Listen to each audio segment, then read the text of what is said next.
What's going on, my people? Welcome back to my post-match reaction. And I'm a bit late. I don't even know what to call this, but I'm a bit late. I'm a day late. I've rewatched the game and give it a good thought and rewatched the game very good. I was a bit emotional after yesterday's game that I couldn't make the video, bro. Like, all I wanted to talk about was, bro, I was pissed.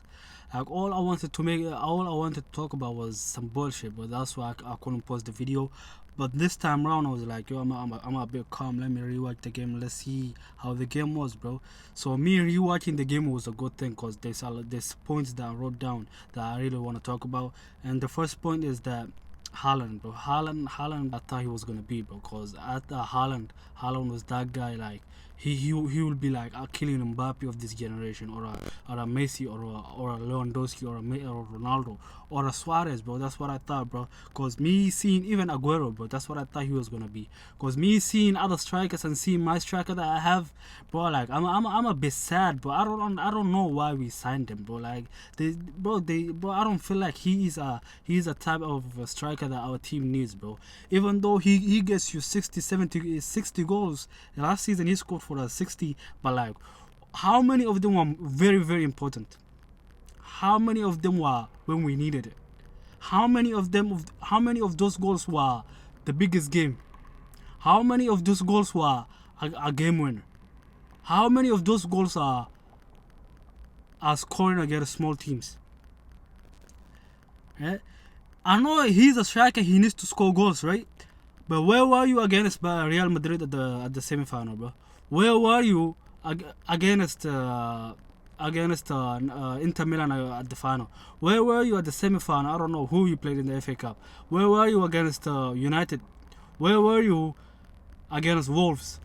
Where were you against Arsenal yesterday? We paid you 400 grand. 400 grand a week. We pay you that for you to show up in big games. People are making excuses for you, bro. I'm not scared to call you up, bro. I'll praise you when you do good. I'll criticize you when you're doing bad. Why are we paying you 400 grand to not show up against the games that we need you? Why are we paying you to not show up? You already are the league's top scorer, but when we break down the goals that you scored, you never scored against Liverpool in the league. You never scored against Liverpool, and we lost. We won one, and you wasn't there for one, but you were there for one. But we lost that game that you were there.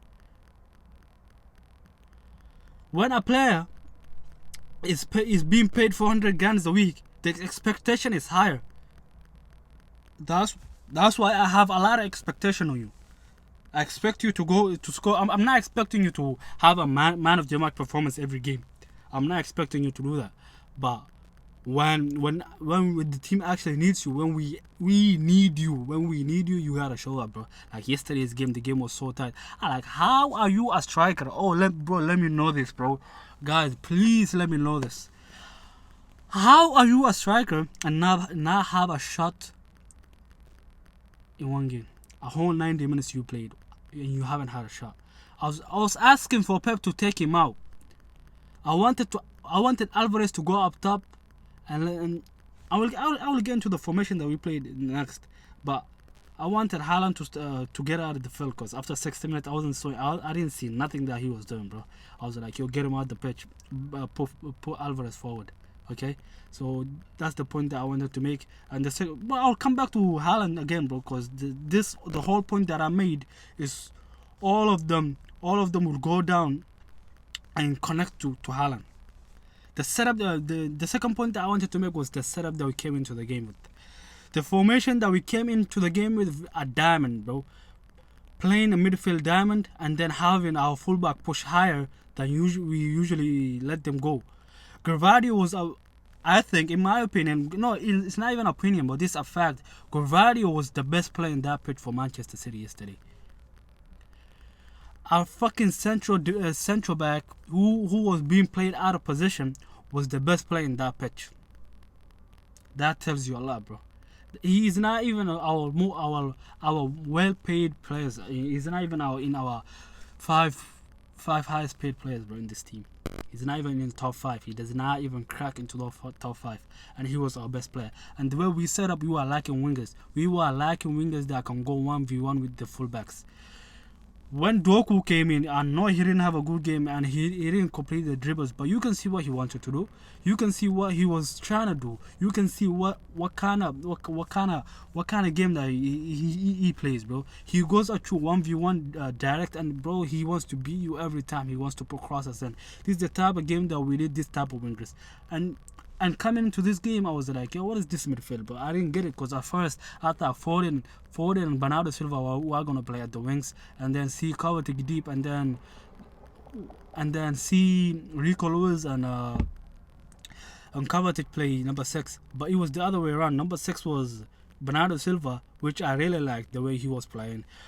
And I was like, yo, what is this, bro? Like, what is this setup back? I didn't get it, but I was expecting Pep Guardiola to make a substitution at halftime. Because it wasn't going to plan.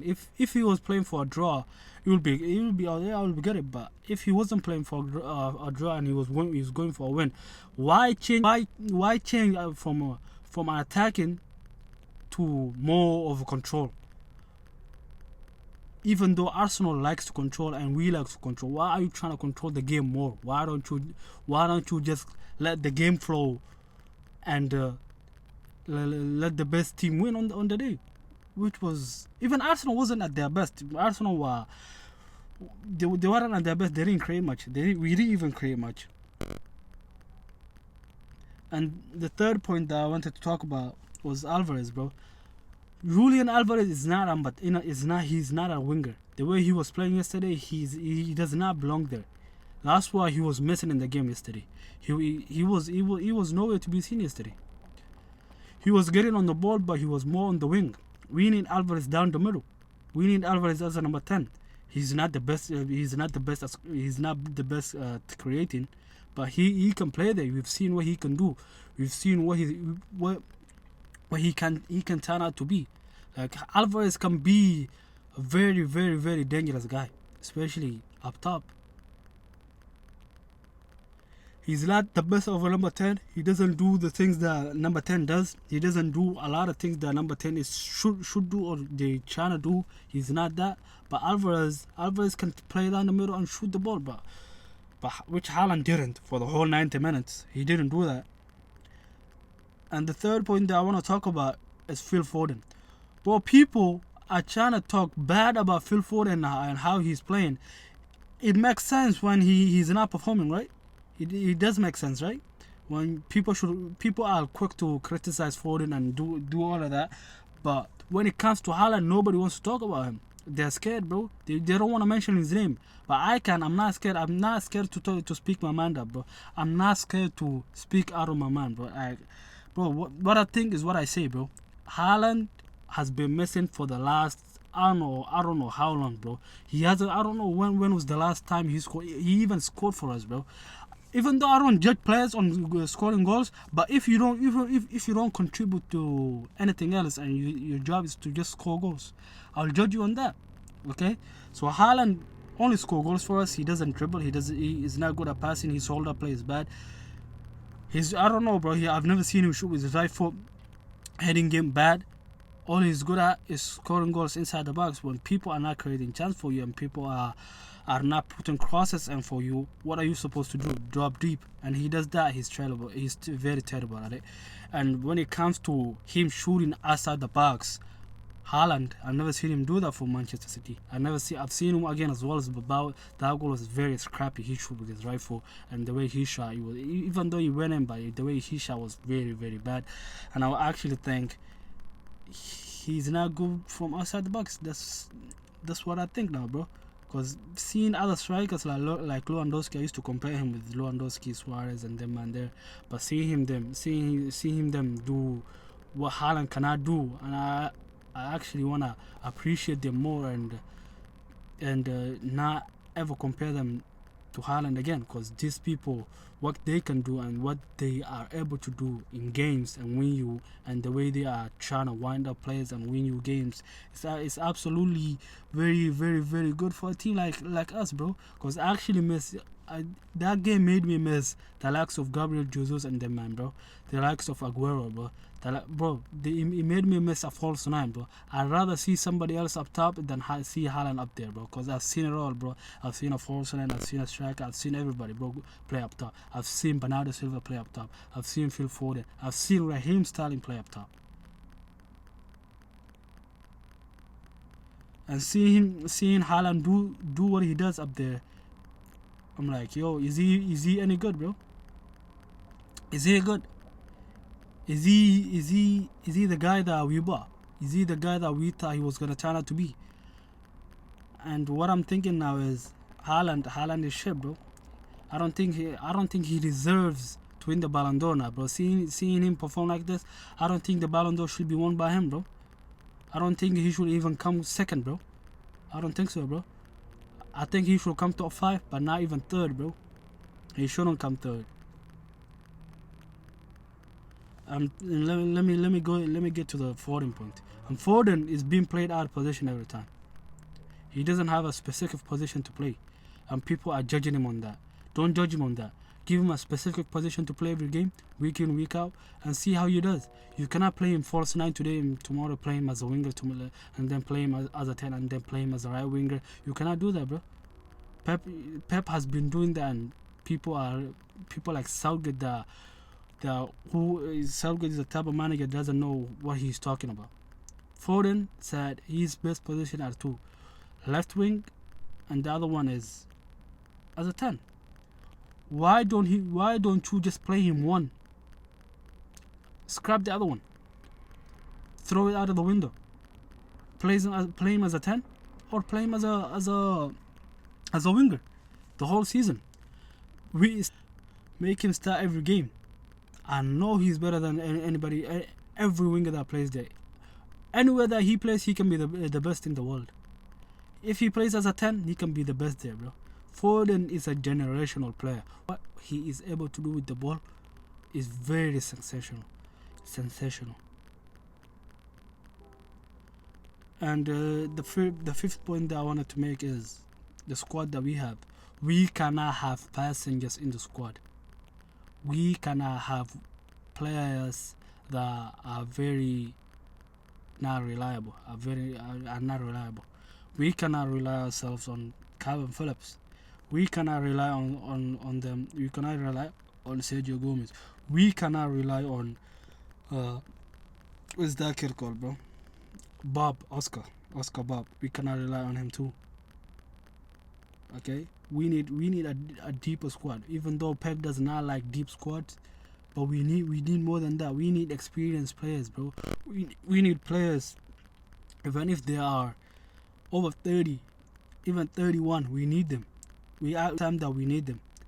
I know we went in for Jude Bellingham, who's a midfielder, who's a very creative midfielder, and we went in for Lucas Paqueta.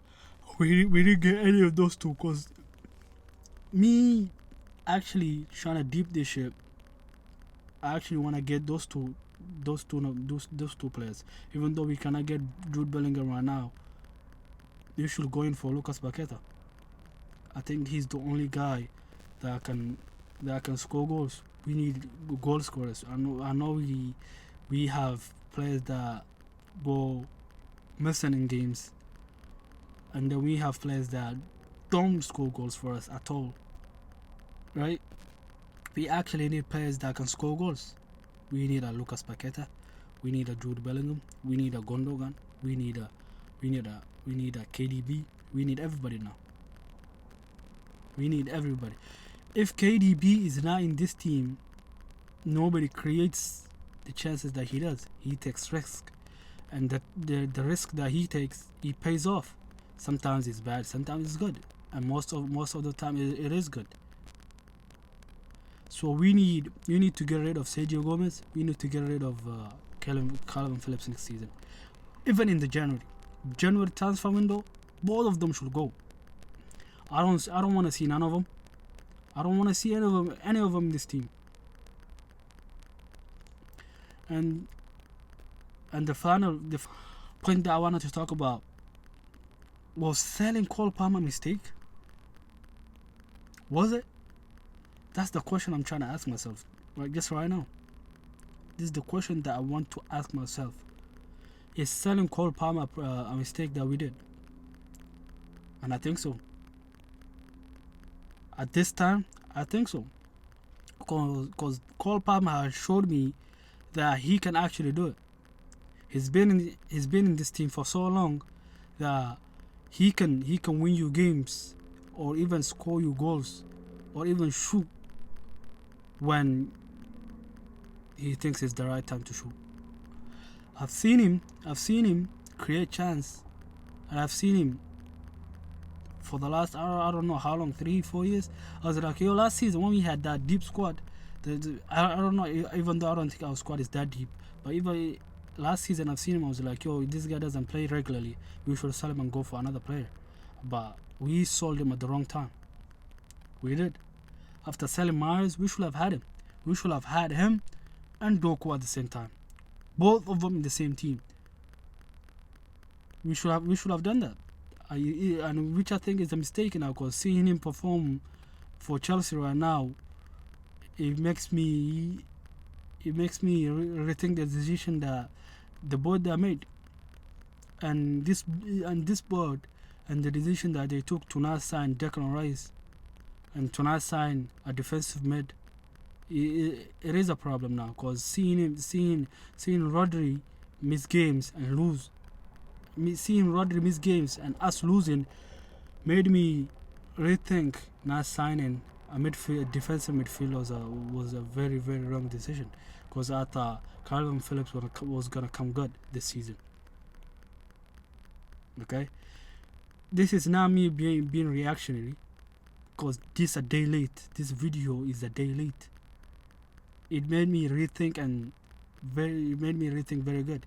And it made me rethink the decision the board made was very bad, and the decision that Pep Guardiola took for yesterday's game was very bad. If he was playing for a draw, it's good. But even though we shouldn't play for a draw, we should never play for a draw. That's the wrong mindset to go into a game. We as Manchester City, or as a football player, or as a football coach, not only us, for a team to go into a game for a draw is very, very bad. It's very bad mindset. It's a very bad mentality. I don't think he was going on for a draw, but he should never play that lineup again. Yo, other than that, I'll leave you guys here, bro. Please like, comment, subscribe, and yo, see you guys next Saturday, bro. Cause I got some other shit that I need to post. Yeah, like, comment, subscribe, bro.